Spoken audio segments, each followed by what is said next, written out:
During COVID, there were shortages. They were running out of these ventilators. They were scared. They were very, very scared. They were looking all over for ventilators. They were looking to the federal government. They were looking to other states. There were no ventilators to be gotten.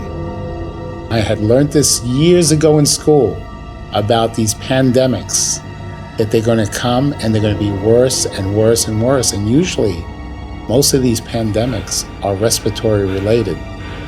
They're very fast. The respiratory system, you breathe out some droplets, and all of a sudden the next person has a virus, and the next person, the next person.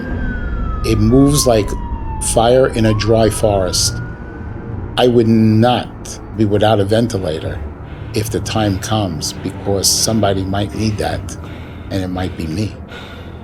What COVID has taught our society today is be prepared. I'm sure you're well aware that in New York State and other states, they were not prepared. They did not follow the rules that they were supposed to and have ventilators as backups. That's why there were governors that were screaming, I need ventilators, I need ventilators. There were situations where people did need ventilators, but they held them off because of the shortage that they were having at the time.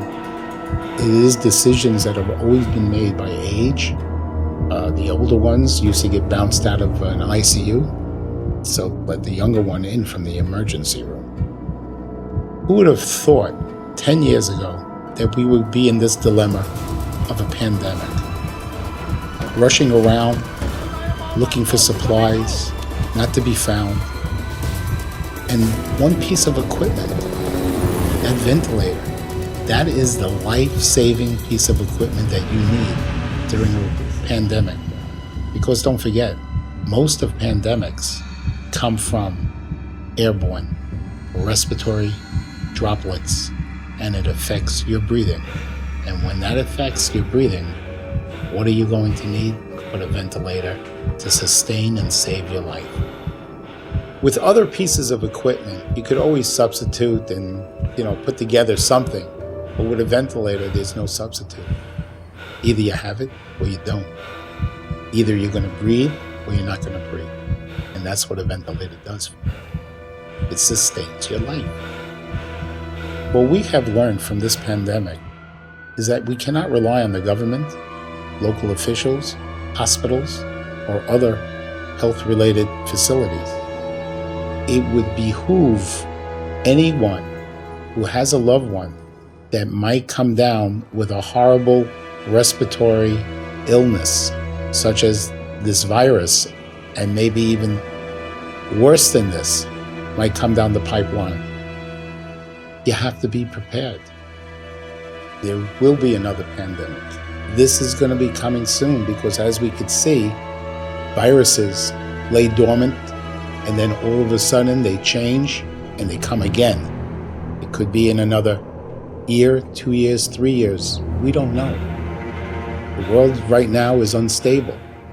And we saw what happened to a whole world, how it spread from China across towards Europe, across to the United States, to the Middle East, to Africa, all the way to Australia, to South America. It's endless. When you're dealing with a virus, it can consume the world in a matter of weeks. It's not if, but when the virus will come.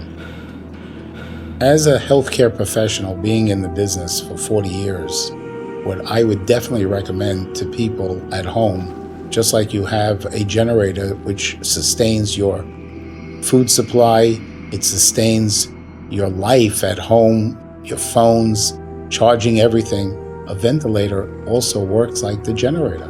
It sustains life. Without electricity, we have no life. Without breathing, we have no life.